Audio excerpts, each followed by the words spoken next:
Well, another Friday, another day of quarantine, another episode of the Urban Law Podcast and Show. Welcome, Facebook family. Welcome. And what's up, Charles? What's up, man? How you doing, brother? Happy Friday to you. It's no haircut Friday. Once again, I'm working on my Frederick Douglass do, giving it a real retro look. Fortunately, I have a few curls. I got a lot of gray. But it's been a busy week nonetheless. How you and your family holding up? Man, you know what? I was fortunate. So my hair is not as bad as yours because I was able to get a cut like 2 weeks ago, a week ago. But I don't think I'm gonna get to do that again, or at least no time soon. Well, welcome to the Pro Club.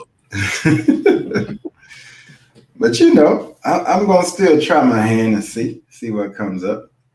Yeah. But look, today, obviously, it's been a hectic week. For the past probably 3 weeks, I have been haven't been posted as much to all the family. I know you're used to me posting content pretty much on a daily basis. I've been kind of bogged down just trying to navigate just how to survive, right, in this time and take care of our employees and take care of negotiate with our vendors, just trying to find a way out, which I'm not alone. I'm sure many of you are sitting in that same position personally and professionally as you try to navigate whether you've lost a job or whether you lost, a large percentage of your business revenue. I mean, we certainly can relate to that as we're all in these times.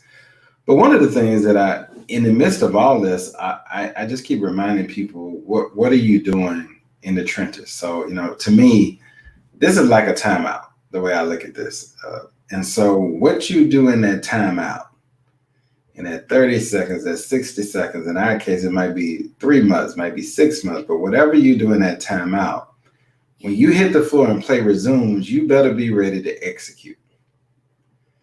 Because you're not going to always have the luxury of timeouts, and you only get so many. And so those timeouts are precious.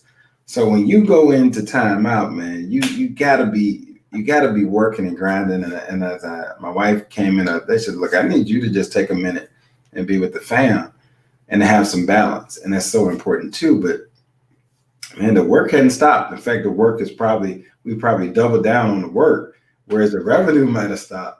We've doubled down on the work to try to do the things that we've listed as a priority. But I just want to, have this day to just kind of talk about what recently happened this week and speak and encourage all other entrepreneurs, all the other individuals and families that are dealing with all of this and navigating all of this just as we are. So with that being said, why don't you kick us off and just kind of give me your thoughts on the week and the SBA debacle, the lack of funding. Now we're out of funds.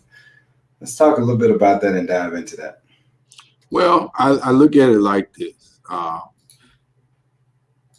The definition of a small business is not quite understood, and I'll get you to walk our viewers through that in a minute. But when people see $20 million going to Ruth Chris and $0 going to the mom and pop around the corner, that is not a good look for the current administration, the SBA, or the local banks, because the bank's customers are these smaller businesses. And without them, they're not in a good position. But the information has been slow to come out. And by the time the information is out, the money is gone. And so imagine waking up Thursday and hearing that if you submitted an application, we have it. We just don't have any money for you. That is extremely hard to swallow. And people feel that on a visceral level, because if you can't trust your government to do what they say, the opposite of that is anarchy. I mean, so we know we're in turbulent times, but those programs were supposed to be in place to support what the average person would think of as a small business, but I think the definitional aspect is a technicality that's being used to support popular businesses. And so that's where the negative feel and the outright misinformation is causing problems to those here in Mississippi and around the country that were depending on those funds to help pay their employees and pay building expenses, the things that they were promised, especially in a time like this where of no fault of their own, the entire country is paused, which causes a huge dent in revenue across the country. It's a ripple effect unlike anything that's ever been seen.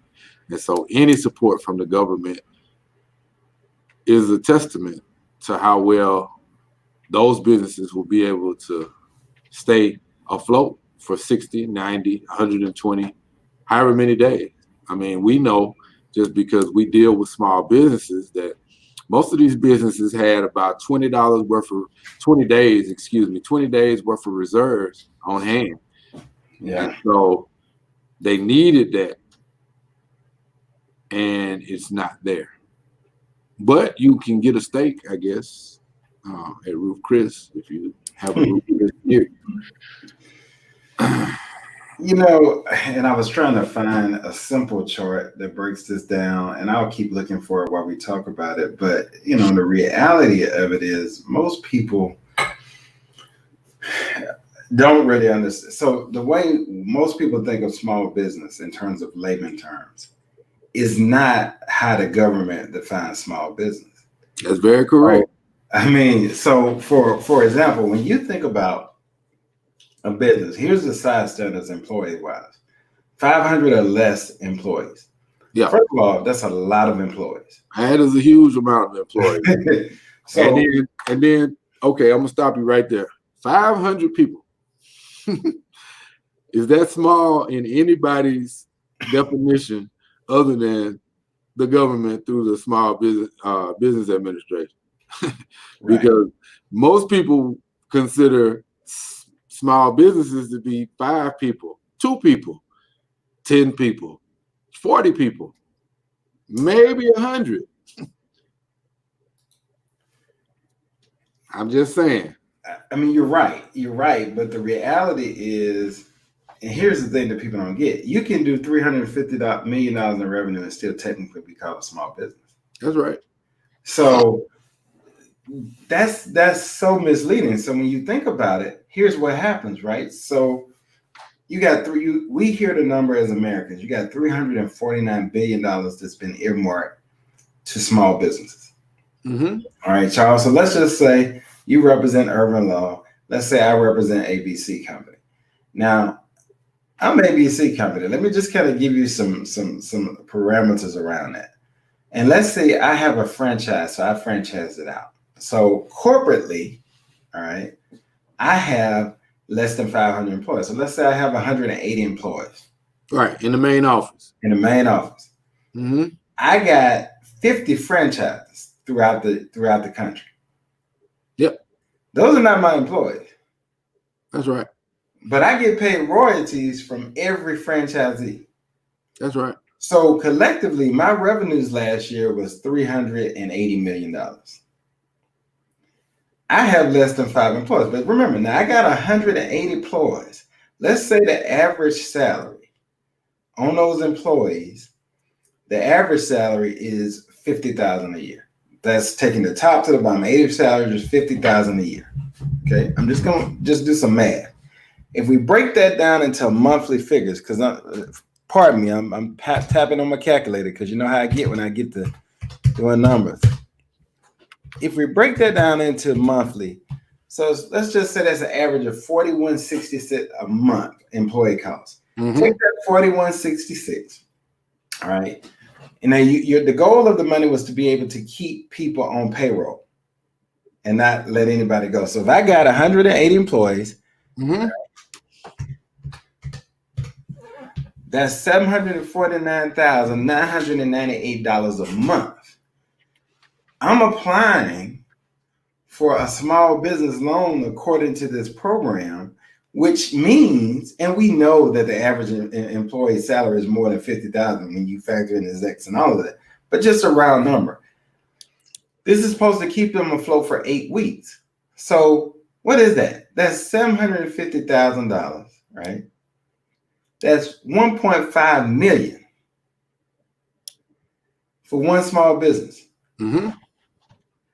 Now, that's not the small business that you and I think of. The small business we think of, the average size value of their loans was less than 50,000, less than 20. A lot of them are 10,000, 4,000, 5,000, based on their payroll size. Mm-hmm. And they can't get money.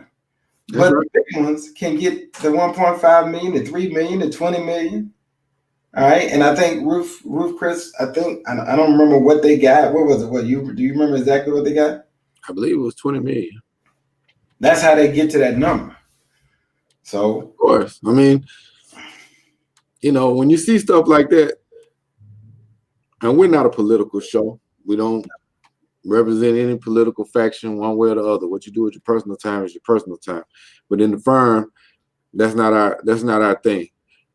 But when you see that, you can understand why there is so much negativity around politics, because that looks and smells and stinks like politics.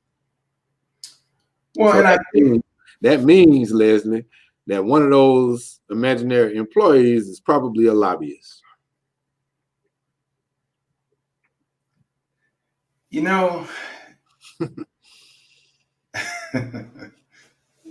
that again, Charles. I want to think on that a little bit more. I said, out of all those employees, the only way you get to 20 million when you have all these small businesses who need 10,000, 20,000, right. 50,000, 100,000, you can fork over 20 million is one of those employees, probably 1099, so technically not an employee. Right.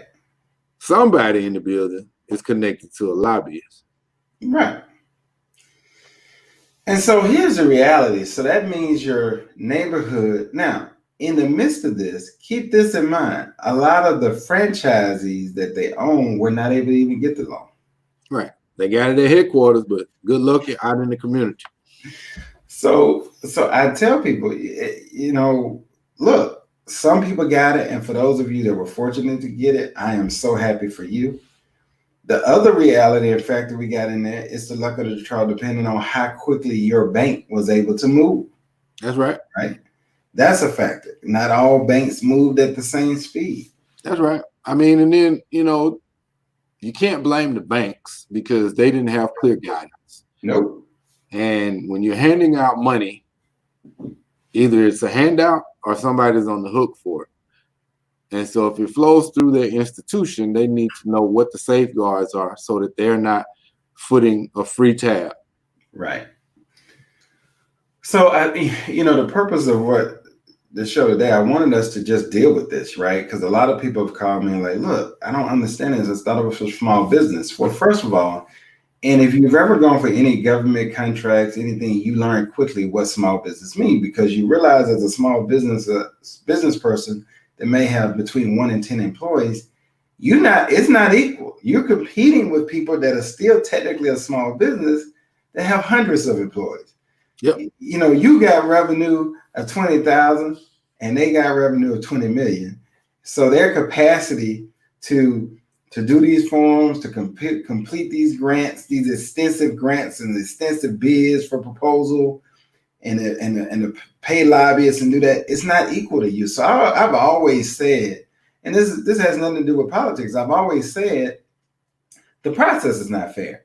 To me, the small business definition needs to be broken down by size, and equal size need to compete against each other. You can't lump everybody into this pothole of 350 million or 500 million or less and say, hey, compete.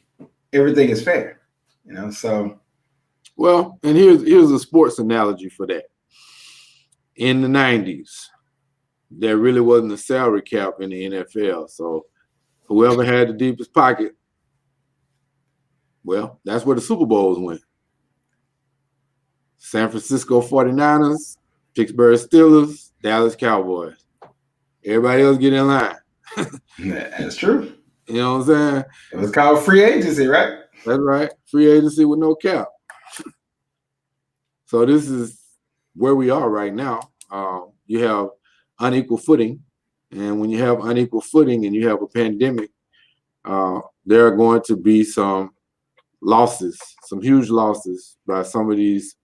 I guess they would be considered micro businesses if you broke it down a little bit further, because they don't have the ability to compete with a 500 piece band when they only have 3 instruments. True. I mean, and so I think here's the thing. I think there'll be a second round of funding. What I'm telling everybody, you should have gotten your applications in by now. If you haven't, by all means apply. You certainly can't be in a line to get anything if you hadn't applied. But I think Congress will enact. There will be a second round because of how quickly this is going. But I think this is to educate us all, and this is the kind of conversations we need to hold all our elected officials accountable to in terms of how they construct things. This is no different than when we do legislative analysis on a grant program that's targeted to help at-risk kids. I say this all the time as I look those. So many of those things are designed in a way where it's really not going to get to the group that you think it's going to get to. And here's what I mean. So if I design a grant and I say this grant is going to be specifically for at-risk youth, right, for work to be done in Marion County, Hinds County, Copiah County, and Lincoln County. So those restrictive counties, for whatever reason, have been targeted. But also in the provisions of the grant, I state, here are the stipulations. These funds cannot be used for salaries. That's right. That one line. So then you can. So then that knocks out 75% of the pool. There you go. So now your local nonprofit can't capitalize on that grant because they don't have a staff person that can do the work. They need the grant to be able to pay the staff person and provide the supplies. So when I see those things, I'm able to educate and really push back and say, hey, that's a great idea. That's not going to be able to be implemented in the way you think it is. Yeah. And so those are the things we have to look at. And I think a lot of times people just don't understand that concept. So what looks really good on the outside, you've got to ask deeper questions. We have got to probe and ask the uncomfortable question and the deeper questions to get the answers so that we can actually decide if this is actually going to reach the intended target that is designed to reach. So it sounds like to me, today is a little bit of a push towards advocacy by our listeners and their colleagues to contact their elected officials and see if they can make a push for a second round, because I'm not so sure that without a push, there will be a second round.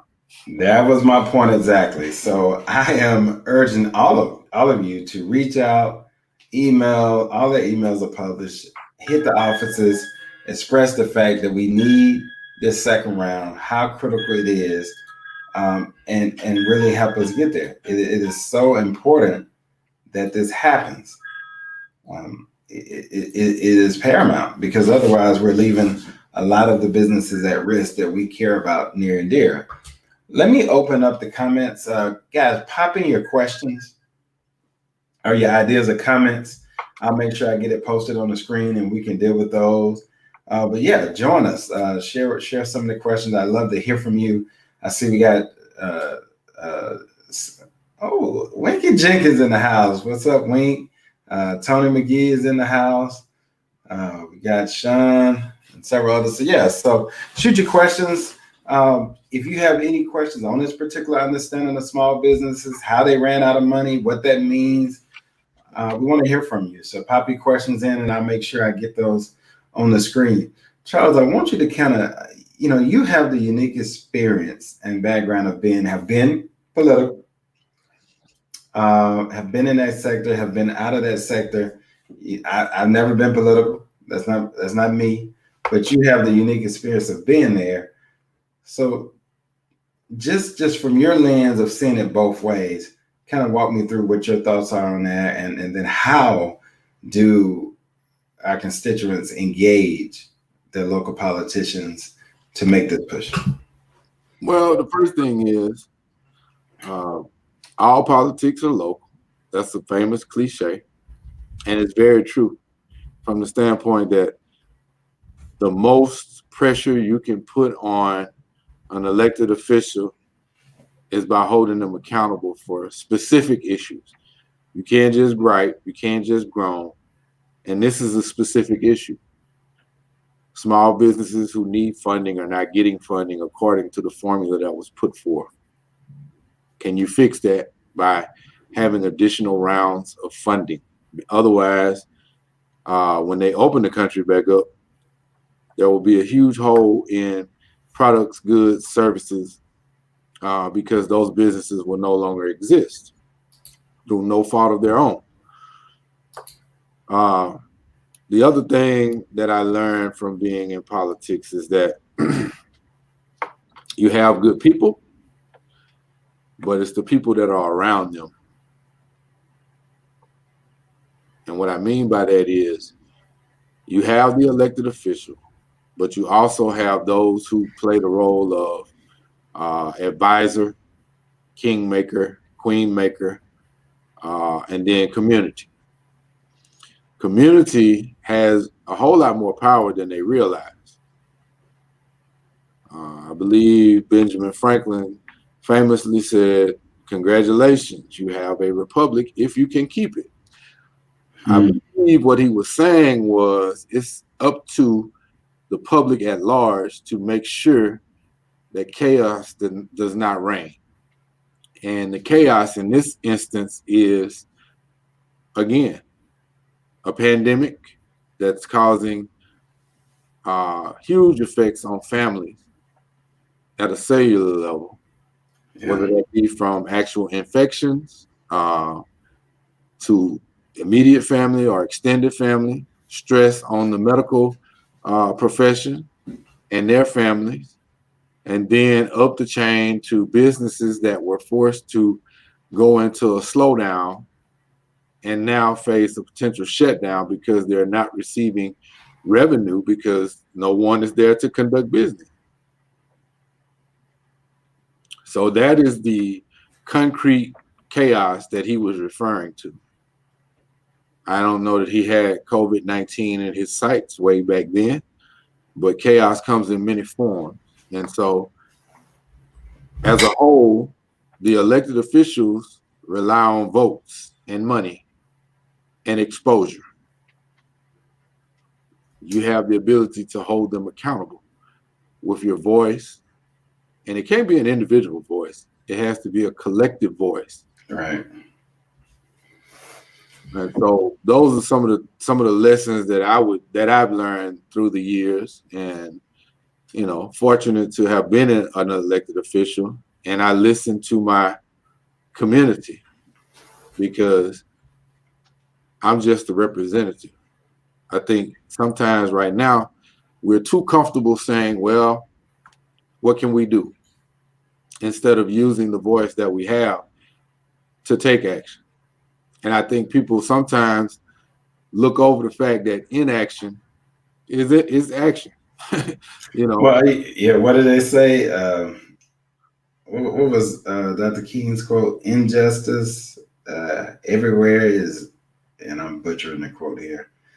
But it was essentially the same thing, right? If you take no action, that's an action.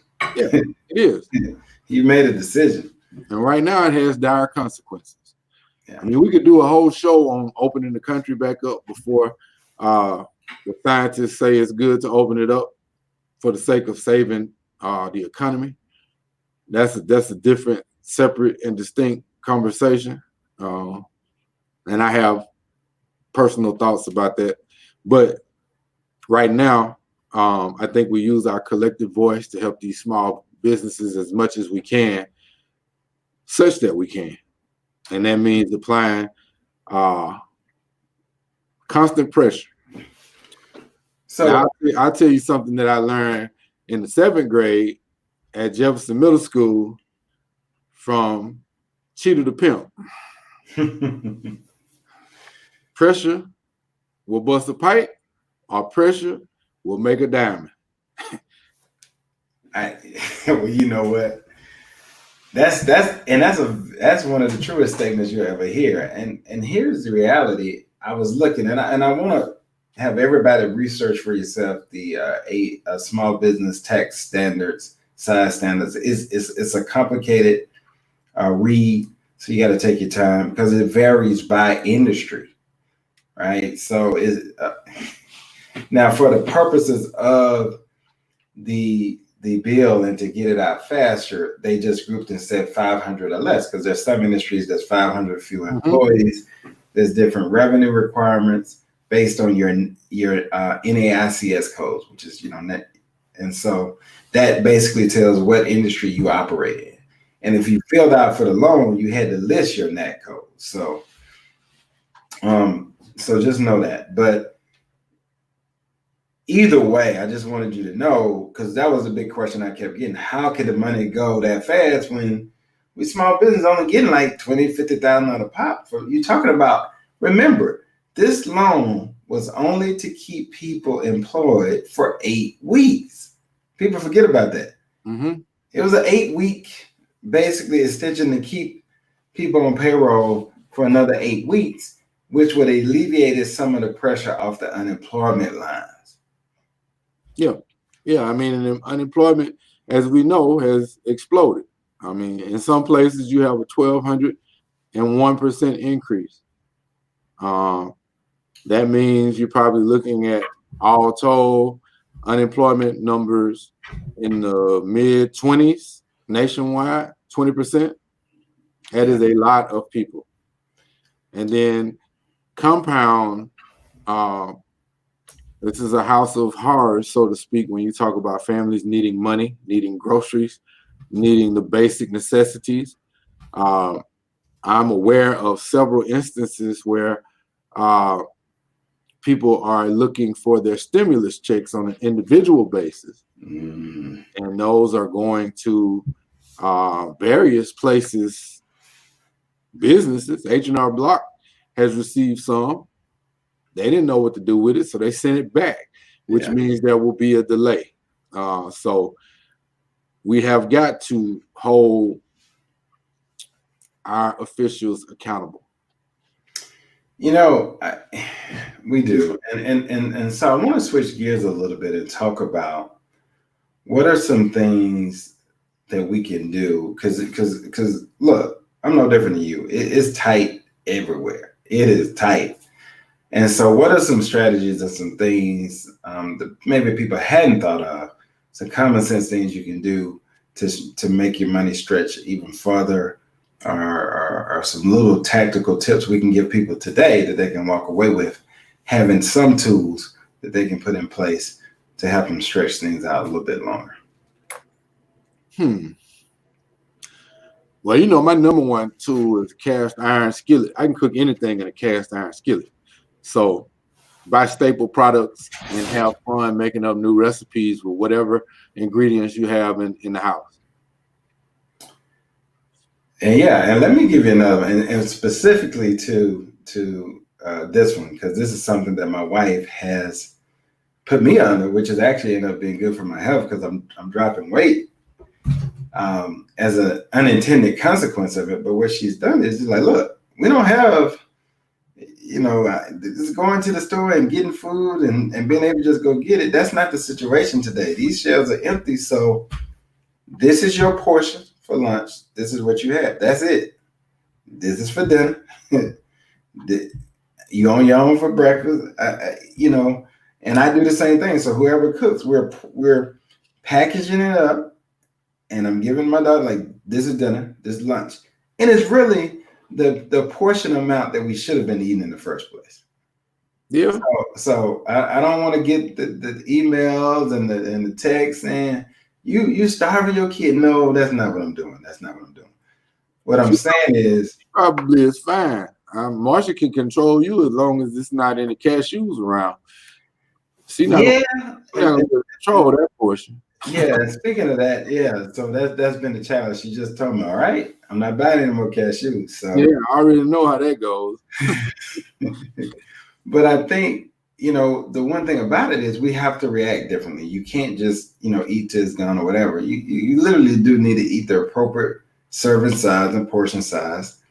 Eat smaller portions more times throughout the day. Don't let yourself get, super hungry. So eat fruit. Fruit lasts longer. A lot of good fiber. Yeah. So granola bars. I give you a good one. I lost 120 pounds doing intermittent fasting. 2 meals a day. Planned out for the same time with a little bit of exercise and a lot of water. There you go. I give you another one. And this one is brought to you by Antonio, Shorty 40. Brita water filters. Instead of polluting the environment with a whole bunch of plastic bottles, filter your water and drink it. Yep. That's one thing we haven't done. We haven't bought bottled water because we have a filter in the house, and that's what we're using now. And it's not so bad. I like Reginald Bird's comment. I'm gonna put it on the screen. This is what Reginald had to say. Yeah, no, definitely. We agree with you, Reginald. Hey, Brother Bird. And then Harris is quiet today. I know Harris got some thoughts on this. The other thing I would say, I have kind of fell in with my love with grits again. I hadn't, sometimes we're on a move. We're moving so fast in the morning. We got stuff we can get quick. We got to get the kids out. We got to get to school. And so I have reintroduced myself to the stuff that I used to love, grits. And guess what? When I eat some grits in the morning, man, I'm not looking for a snack because it'll all stick to your ribs, as the older folks used to say. So those are some things. That warms my heart, Leslie, because I am a grit man. Grits, oatmeal is another good one. You can mix some fruit in it and do different things. And then I want to talk to you about just some technology things you can do. So for those of you that have not cut the cord, now is probably a good time to consider cutting the cord. Here's what I mean by that. Charles and I have done it. We've done it a while ago. Cable costs are continue to rise. Look, there are all kind of options out there. You can go get you can order you on Amazon or Walmart.com or wherever, just a TV antenna, HD digital antenna, connected to your TV and get all your local channels. And then Walmart has some pretty good options they actually have a robust section when it comes to antennas. Yeah. And they have really powerful signals depending on where you are. Just make sure that when you're shopping for that antenna that you read the box and look at the mileage. And then there are a couple of websites that you can go to determine how far you live away from the broadcast dish. And that's where the signal comes from.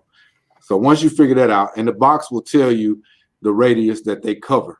So you want to get something that will at least reach, I would say 40 miles, but you may be in a rural setting, so you may need something a little bit stronger. If so, you go to Amazon, they have some that reach up to 140 miles. And then one of the things, as you know, one of the things that I struggle with is even though I work hard, I'm a TV consumer, and the cable company will trick you into thinking that you need all of those channels to have your consumption met. Well, I'm so proud because just tell the audience how long I've been on you about cutting that cord. Oh yeah, it's been I would say a good 2 years. A good 2 years, and I finally found something that worked for me, and it's been tried under duress because we're inside quite a bit now, and it's working just fine. I use Sling TV, but I use a combination of things because I like quirky shows. So I use Netflix for documentaries and different series. I use Amazon Prime, and then you can use YouTube, believe it or not, Yes. Just about anything you want to watch on YouTube. Now you may have to watch it in segments. Yep. But once it figures out your viewing pattern, it will make great suggestions. Well, and not only that, but there's also, like, for me, I have Roku TVs. So, we have the smart TVs. And if for those of you that you want to keep your cable, let me give you a workaround of that, right? Take that cable down to one TV and one TV only. Get you a Roku TV or some other smart TV. I like Roku because they got all the apps to everything. Either Roku or Amazon Prime TV. You either get a Fire Stick or you get Roku. They got the most apps of anybody. And then you can stream any network you want that you have cable subscription to, and you can get that channel on all other TVs. So it's streaming, so it's on demand. So you're watching exactly what you want to watch at that given time. But if you don't want to do any of that and you just want to cut it all and pay nothing, there's Pluto TV, absolutely free. So you pair that with the digital HD antenna and your local channels, you watch TV for free. There's also Tubi. If you like martial arts with good voiceovers or bad voiceovers, they have a robust martial arts section. Well, we got a stranger that's popped up that I hadn't seen in quite some time. You know this young lady named Sarita? Yeah. She's been a stranger. I ain't heard from her. How you adjusting to this remote work, Sarita? Hit some comments. Let us know. Yeah. What kind of changes are you dealing with, and how are you addressing them, and how are you navigating and adapting? So and all of you. Here's a question I have for you, Leslie, in the remaining time that we have. Name one thing that you've done, non-work related, non-family related, but just for Leslie Peters to get through this time of worldwide pause. Two things. Number one, I jump rope to get the mind going and get my body going. And then number two that I've done is I just go sit outside in a moment of peace. I just sit on my back porch. And ironically, I got the idea from you because I kept trying to figure out why you always went to the back porch. But now I understand. And I just do what I call visioning exercise. I really visualize the end of the race, the outcome, what I'm trying to get to. And I visualize that. And then I'm just in my thought. It's like daydreaming, really, but I'm just really focused daydreaming on where I'm going. Yeah. And so I'm not getting so caught up on where I am. I'm focusing on where I'm going. And so then I have a charter plan and I go back in motivated to do it. And so sometimes when you're in the midst of, I kind of can make it equivalent to being in the fourth quarter of a football game and you're dog tired and you're cramping, especially if it's that first game of the year, and you are gassed. I mean, you literally are exhausted, but you got to make a goal line stand to win. Yeah. So you got to dig down deep. And so you get this resurgence of energy to make that one last play. Why? Because you're focused on what? The W, the outcome. You're not thinking about how tired you are. You're not thinking about how the cramps make you feel. At that moment, all I'm thinking about is stopping that other team from getting in the end zone. That's it. And so that's what you have to kind of do. I know Sarita said it's she said it's challenging, but she's making it work. Very good. Very good. Tell us, Sarita, what are some of the challenges that you've experienced, though, just because other listeners may have some similar challenges. In fact, all of you, just kind of put in there and let me know what are some of the challenges of working from home, because for me, I'm used to it. It's what I do all the time. So my office is set up to work at home. So most times people say, like, man, your office, I said, because it's fully functional, set up and ready to go. And I realized not everybody was there because you were not doing this at home. So I'd love to hear what challenges you're facing and perhaps give you some ideas around it. I will give you a couple remote tips while I'm waiting for some comments to come in. Find a dedicated space you're going to work and use that dedicated space, particularly if you got kids at home. For those of you who don't have kids at home, bless you. You're incredibly blessed and you just don't know it. Well, let me speak to that. Let me speak to that because one of the byproducts of parents having to work at home with their kids is that you don't necessarily have the quietest workspace. But I would say let them be free. People understand, and everybody is going through the same thing. So you get some comedic relief when they start asking you questions in the middle of a video call. That is true. So don't necessarily try to chasing them for having inquisitive minds. Take the comic relief where it comes, because right now we all need something to laugh at. And they have some of the most inventive things that they want to ask you when you're on live. No doubt. And, I've been hearing things like yesterday, like, hey, man, I got Zoom burning. I can't take another bit. Look, there's nothing wrong with doing an old-fashioned phone call, too. Right. Sometimes just to break it up. And then, look, I like to, and then go watch something that makes you laugh. Like whatever it is, like late at night before I shut down my day, I go do something that makes me laugh. And believe it or not, just hanging around my 12-year-old is going to give me some comedy. It is comedy because she is funny. Yeah. She's not even trying to be. And so, but I think, at the end of the day, at some point, this will be over. Now, Harris, I'm going to put his comment up here. Harris said, you see that, Charles? I'll let you read that. Mm-hmm. Yep. Our business is based on large groups of people congregating. 3 events canceled in April and 4 events canceled in May. No upcoming events for the rest of the year. That's my challenge. Yeah. And, one of the things, Harris, unfortunately, I would say watch the space around professional sports and collegiate sports, because that will be informative for you as to when things may start to ease a bit.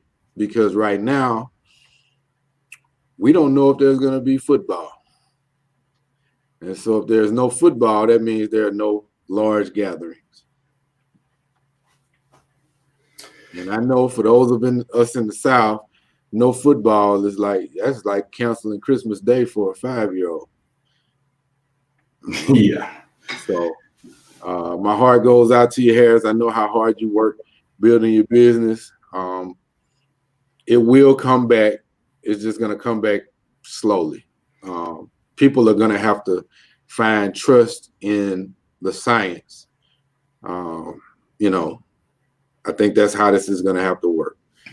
I think there's another, and I think also for Harris, and then we got a question from Sarita. I popped that up here, but also for Harris, and we're working on some things. So I know Harris, and I know there's some things we're working on together. They're going to be coming out, but this is also the time to go into the shop and create things where you can educate your customers to do it and offer them an opportunity to, hey, pay for that service, right? Because look, you still got to have date night, but now I got to make that drink, right?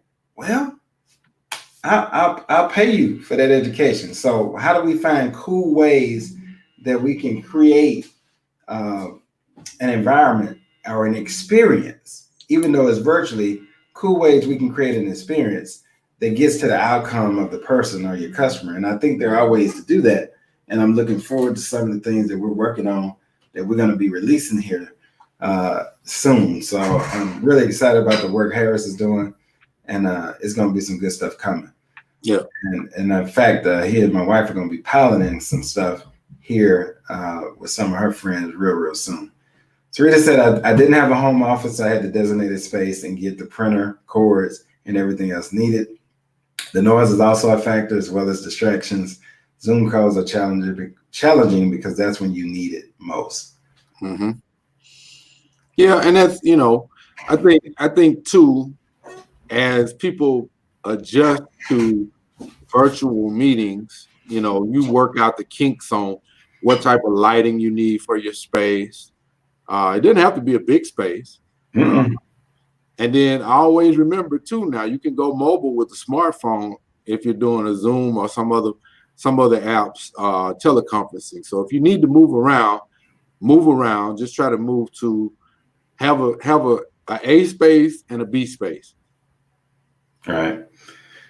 And I know we're out of time, Charles. If you want to kind of do the wrap for today, and again, the biggest thing, guys, stay encouraged, and realize, and we're going to continue to bring you relevant content. I posted last week. If you go on our Facebook page, there's a free webinar that tells you about specific steps you can take to protect your credit during this time.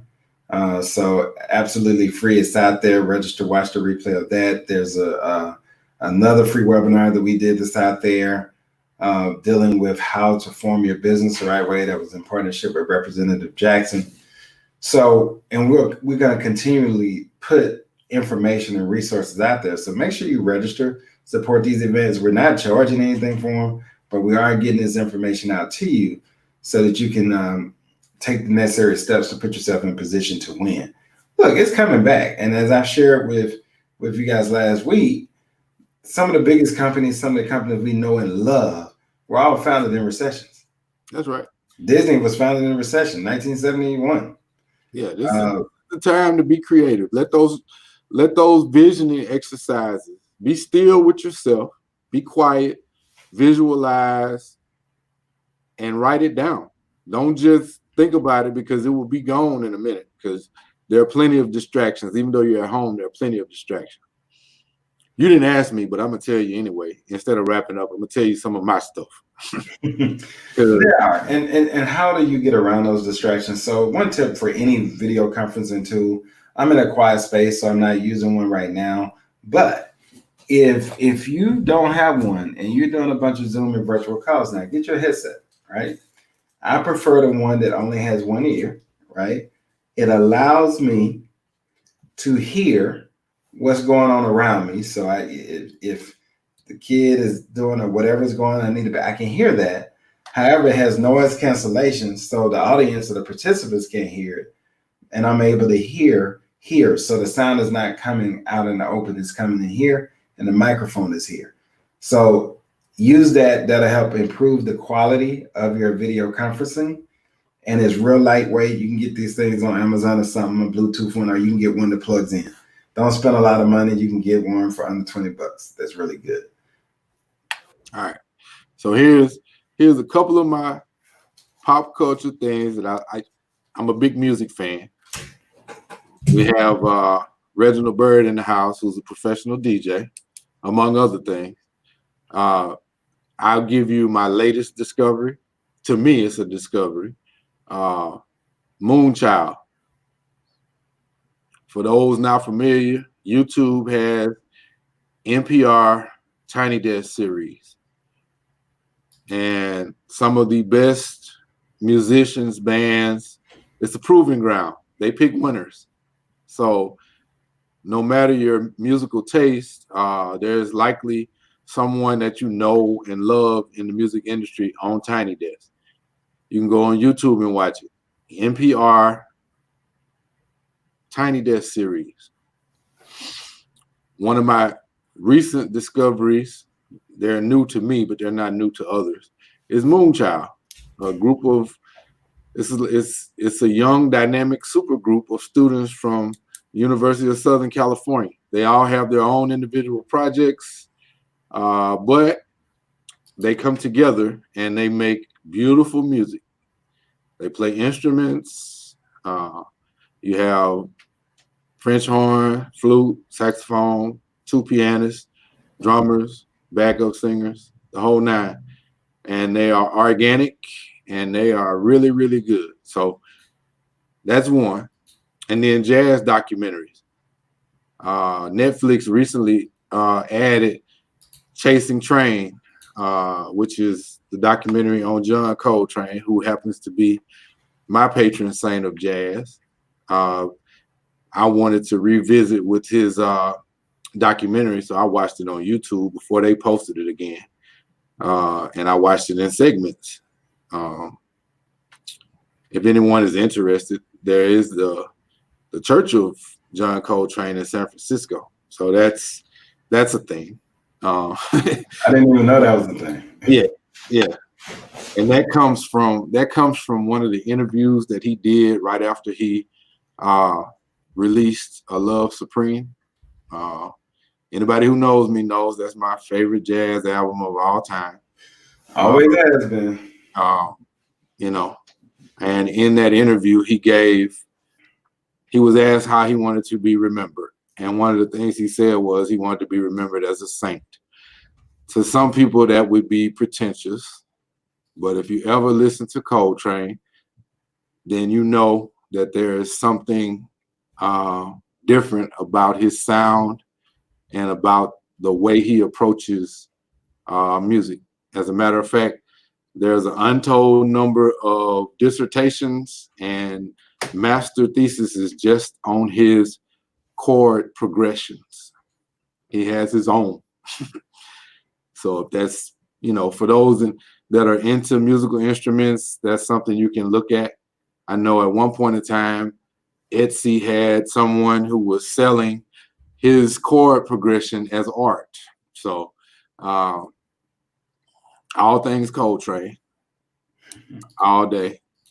And then my second favorite jazz artist, Miles Davis. And I probably said this on another live that we did, The Birth of Cool.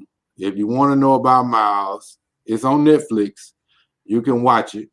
And it's amazing to me to this day that those two in 57, 58, 1959, somewhere in there, were a part of the greatest jazz quintet, in my opinion, in the history of jazz, and that those two gentlemen changed jazz forever. So for what it's worth, those are my recommendations. And one of the things that I've been doing in the last week or so is playing a lot of old records and searching for old records on the internet. So if anybody has a lead on old records, let me know. Especially jazz, especially Blue Note. Everybody have a safe. You're talking about all that jazz. You don't know nothing about all that jazz, baby. Everybody have a safe weekend. One thing that will help us get Harris back going with bartending is if everybody practices their social distancing now. Right. If we can flatten the curve, we can get a lot of us back up and going. All right. All right. Have a good weekend, everybody, and continue to be safe. God bless.